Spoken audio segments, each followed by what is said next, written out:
Good morning बच्चों, एक बार फिर स्वागत है विज्ञान की नई वीडियो में। इसमें हम कोशिका और ऊतक के बारे में चर्चा करेंगे। कोशिका तथा उसके अंग और ऊतक अंग तंत्र और अंगों के विषय में, मनुष्य की कोशिका, पौधों की कोशिका, इन सभी के विषय में चर्चा करेंगे। तो सबसे पहले कोशिका हेडिंग डालेंगे, सेल क्या होती है। कोशिका को सेल बोलते हैं या साइटो बोलते हैं। क्या बोलते हैं? जीवित कोशिका को बोलते हैं साइटो, मृत कोशिका को सेल बोलते हैं। और साइटो से बना है साइटोलॉजी। साइटोलॉजी के अंतर्गत ही कोशिका का अध्ययन किया जाता है। किसका? अगर ये पूछा जाए कोशिका विज्ञान किसे कहते हैं तो साइटोलॉजी। तो प्रश्न पर सबसे पहले यही लिखें आप, कोशिका विज्ञान किसे कहते हैं। कोशिका विज्ञान किसे कहते हैं?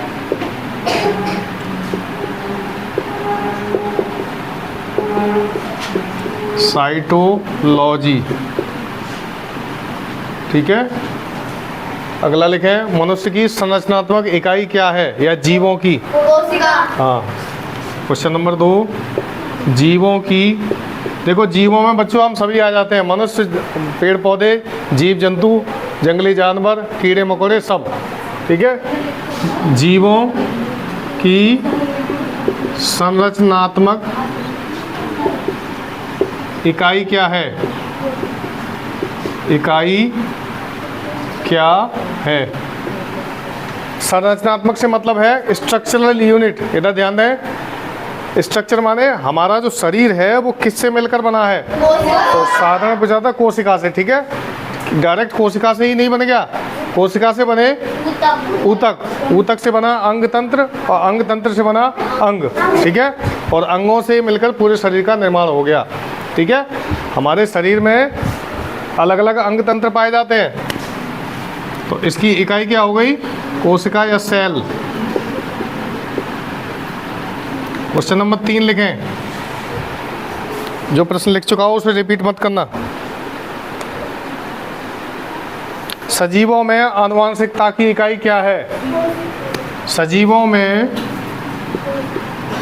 सजीव किसे कहते हैं? आनुवांशिकता की इकाई क्या है? देखो, सजीव माने ऐसे जीव जंतु जो जीवित हो या सांस लेते हो या श्वसन क्रिया में भाग लेते हो। ठीक है, श्वसन कहते हैं सांस लेना और छोड़ना दोनों। सांस लेना अंतः श्वसन, छोड़ना बाह्य श्वसन। ठीक है, ये पेड़ पौधे भी करते हैं और मनुष्य भी करते हैं। तो सजीवों में आनुवांशिकता यानी जेनेटिक्स। जेनेटिक्स माने एक पीढ़ी से दूसरी पीढ़ी में जाने वाला गुण। ठीक है, तो आनुवांशिकता की इकाई होती है जीन। आंसर लिखें, जीन। जीन, ठीक है, क्या है? इससे जीन्स बनते हैं। एक जीन को जीन बोलते हैं और ज़्यादा होते हैं तो उन्हें जीन्स बोलते हैं, जिन्स नहीं।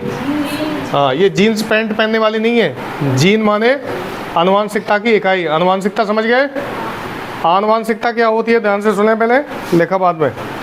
देखिए, हम सब बच्चे अपने अपने गुण जो हैं, आँखों का रंग, बालों का रंग, चेहरे की बनावट, लंबाई चौड़ाई, सब कुछ अपने माँ बाप से एक पीढ़ी से दूसरी पीढ़ी में ट्रांसफ़र हो जाते हैं। जैसे जब कोई घर में नया बच्चा पैदा हो जाता है तो हम उसे देखते ही बता देते हैं कि जी मम्मी पे को है या जी पापा पे को है या जी नानी पे को है। ठीक है, तो ये उसी वजह से अंदाज़ा लगा पाते हैं क्योंकि जीन्स ट्रांसफ़र होते हैं। जो संतान की उत्पत्ति हुई है वो माँ के गर्भ से हुई है, जिसमें माँ और पिता दोनों के गुण होते हैं। ठीक है, आगे लिखें, इसी को बोलते हैं आनुवांशिकता।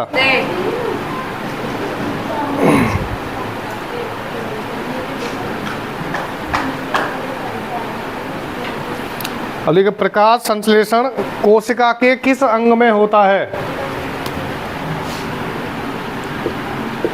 प्रकाश संश्लेषण कोशिका के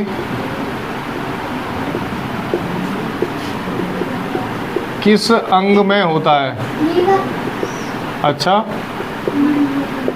बेटा, मनुष्य भी प्रकाश संश्लेषण करते हैं?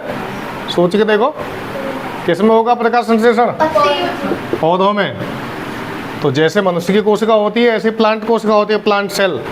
तो ये प्रश्न घुमा के दिया, सोच के बताओ। प्रकाश संश्लेषण क्रिया कोशिका के किस अंग में होगी? हरित लवक या क्लोरोप्लास्ट, क्लोरोप्लास्ट या क्लोरोफिल, क्लोरोफिल या पत्ती। ठीक है, ऐसे आएगा, डायरेक्ट पत्ती नहीं आ जाएगी। तो हरित लवक को बोलते हैं हरित लवक, इसको बोलते हैं अंग्रेजी में क्लोरोप्लास्ट। क्लोरोप्लास्ट पाए जाते हैं क्लोरोफिल में, ठीक है, या क्लोरोप्लास्ट में क्लोरोफिल पाया जाता है, कुछ भी कह लीजिए। आगे लेके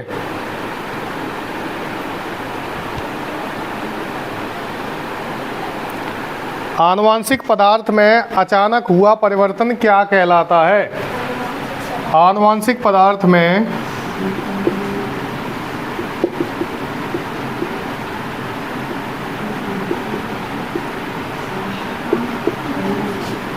अचानक हुआ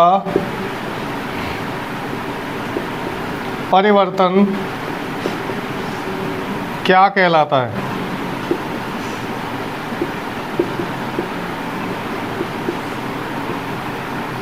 आंसर लिखिए।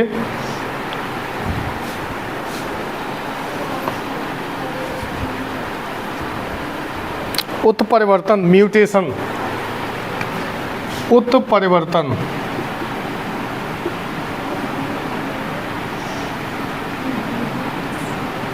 इसको बोलते हैं अंग्रेजी में म्यूटेशन।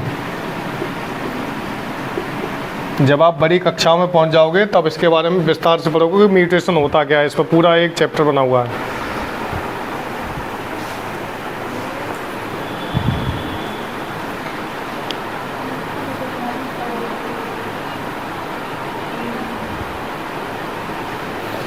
एक कोशीय जीव और बहुकोशीय जीवों में अंतर यह है, एक कोशीय जीव जो होते हैं उनमें कोशिका भित्ति नहीं पाई जाती। क्या नहीं पाई जाती?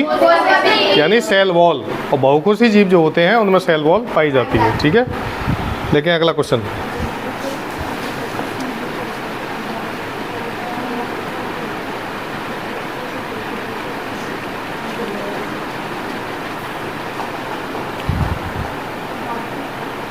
कोशिका की खोज किस वैज्ञानिक ने की थी? लिख रहा नहीं लिख रहा? लिखो, कोशिका की खोज किस वैज्ञानिक ने की थी?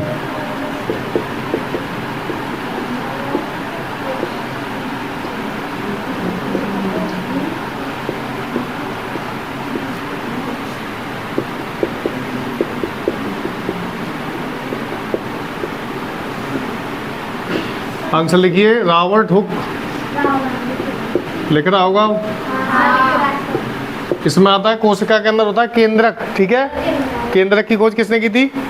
Robert brown. लिख लेना हाथ के हाथ। रॉबर्ट ब्राउन, बोलिए। रॉबर्ट ब्राउन और रॉबर्ट हुक दो साइंटिस्ट थे, उन्होंने कोशिका और केंद्रक की खोज की थी।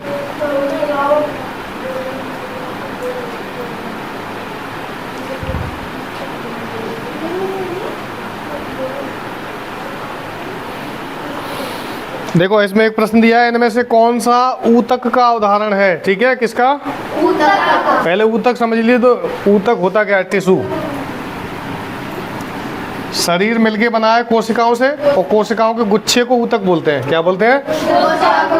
कोशिकाओं का गुच्छा या कोशिकाओं का समूह। कोशिकाओं का समूह, ये कहलाता है ऊतक। ठीक है, अब ऊतक से बनता है अंग तंत्र। क्या बनता है? और अंग तंत्र से बनते हैं अंग। ठीक है, अलग अलग अंग। हमारे शरीर में दो प्रकार के अंग होते हैं, बाहरी अंग और भीतरी अंग। जिन अंगों की हम रोजाना सफाई करते हैं उससे ज़्यादा सफाई करने लायक होते हैं अंदरूनी अंग। तो अंदरूनी अंगों की सफाई हम किस प्रकार करेंगे? अच्छा खाना खा के, सही नींद लेके और ढेर सारा पानी पी के। जितना ज़्यादा पानी पियोगे अंदर के जो ऑर्गन्स हैं वो साफ रहेंगे, नीट एंड क्लीन। ठीक है, तो आप बताइए, मैं विकल्प दे देता हूँ, इनमें से कौन सा ऊतक का उदाहरण है? मस्तिष्क, रक्त, यकृत या अमाशय? कैसे या रक्त? मस्तिष्क, यकृत? हाँ, सोच के बताओ। एक बार और विकल्प सुनो। इनमें से कौन सा ऊतक है? ठीक है, दिमाग, खून, यकृत या अमाशय? दिमाग। दिमाग ऊतक है, ब्रेन मस्तिष्क, मस्तिष्क अंग होता है। इनमें तीनों अंग हैं, केवल रक्त है ऊतक, आमाशय भी अंग है। रक्त एक तरल संयोजी ऊतक होता है, मालूम नहीं है, मैं लिखाया है, लिख लो क्वेश्चन। रक्त क्या है? Blood connecting tissue. रक्त क्या है? आंसर लिखें, तरल संयोजी ऊतक।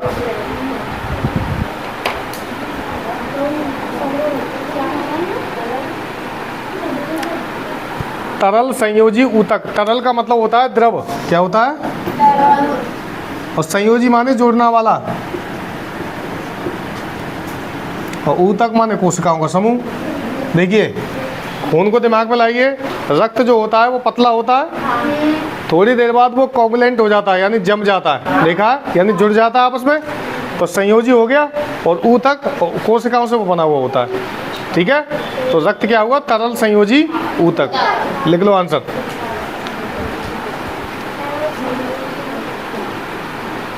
पादप हार्मोन लिखा है मैंने, पौधों में पाए जाने वाले जिबरेलिन, ऑक्सिन, साइटोकाइनिन, नहीं लिखा है ये? प्रश्न लिखो, पादप हार्मोन कौन कौन से हैं? पादप से मतलब पौधा होता है।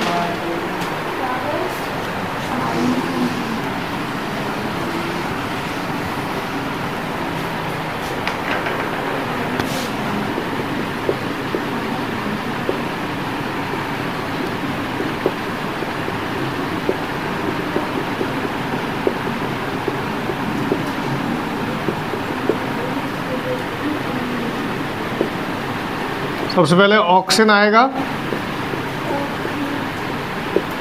जिबरेलिन, साइटोकाइनिन,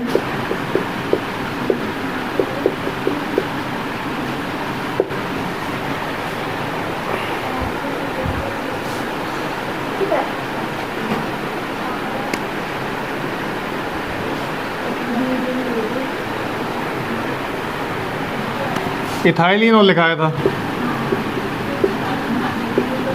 इथाइलिन लिखाया था। ये चारों पादप हार्मोन होते हैं, प्लांट्स में से हार्मोन निकलते हैं। हार्मोन समझ रहे हो तुम क्या होता है? अलग अलग अंगों से निकलने वाले ऐसे जूस होते हैं। जूस का मतलब पीने वाला जूस नहीं, शरीर के भीतरी अंगों से अलग अलग जूस निकलते हैं और उनका अलग अलग क्रियाओं में अलग अलग भाग होता है, ठीक है। एक हार्मोन होता है लड़ो और उड़ो, कौन सा है? क्या नाम है उसका? बोलो, लड़ो और उड़ो हार्मोन, एड्रीनेलिन। ताली बजाओ खुशी के लिए। एड्रीनेलिन हार्मोन जो होता है एड्रीनल ग्लैंड से निकलता है, ठीक है। आपातकालीन हार्मोन होता है, ये आप और हमारे सबके अंदर से निकलता है जब हम आफत में आ जाते हैं, ठीक है। जैसे अचानक कोई बच्चा चोरी करता हुआ रंगे हाथों पकड़ा जाए तो उसके चेहरे के हाव भाव, कान गर्म हो जाएंगे, कनपट्टी लाल पड़ने लगेगी और धड़कनें बहुत तेज हो जाएंगी। उस समय वो हार्मोन हमें बेहोश होने से बचाता है, गिरने से, और सामने वाले की गुस्से को सहन करने की शक्ति प्रदान करता है। इसीलिए उसे कहते हैं लड़ो या उड़ो, या तो भागो या सामना करो, ठीक है। देखा ना तुमने अक्सर। अभी मैं लो यहाँ अभी किसी को कैमरे के सामने खड़ा कर दूँ तो उसके अंदर से ADH एड्रीनलिन हार्मोन निकलने लगेगा धीरे धीरे, क्योंकि वो घबरा जाएगा। हो सकता है लाइव चल रहे हो, इसे बहुत सारे लोग देख रहे हो, तो वो अपने आप को असहज महसूस करेगा और उसको सही बनाने के लिए जो हार्मोन निकलता है उसी को बोलते हैं एड्रीनलिन, ठीक है। ये एड्रीनल ग्रंथि से निकलता है। कहाँ से निकलता है? आगे लिखिए अगला।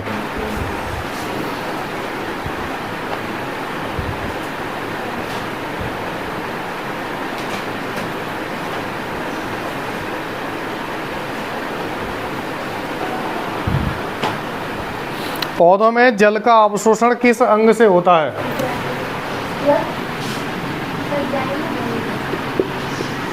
पौधों में जल अवशोषण, अवशोषण का मतलब क्या होता है? सोखना। Very good. किस अंग द्वारा होता है?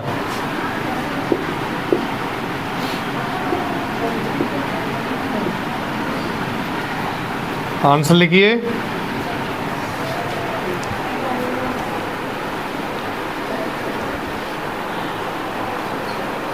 जड़। अब जो तुम बोल रहे हो वो भी सही है, जड़ में ही पाए जाते हैं जाइलम ऊतक, ठीक है। जाइलम ऊतक जो होता है, जाइलम और फ्लोएम, जड़ों में और तनों में ये दोनों ऊतक पाए जाते हैं। ये काम क्या करते हैं? जाइलम जल ले जाता है और फ्लोएम फूड यानी भोजन ले जाता है, ठीक है।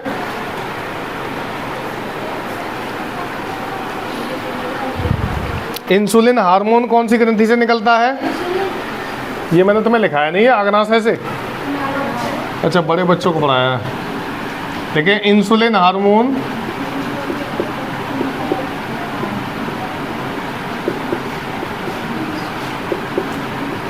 किस ग्रंथि से निकलता है?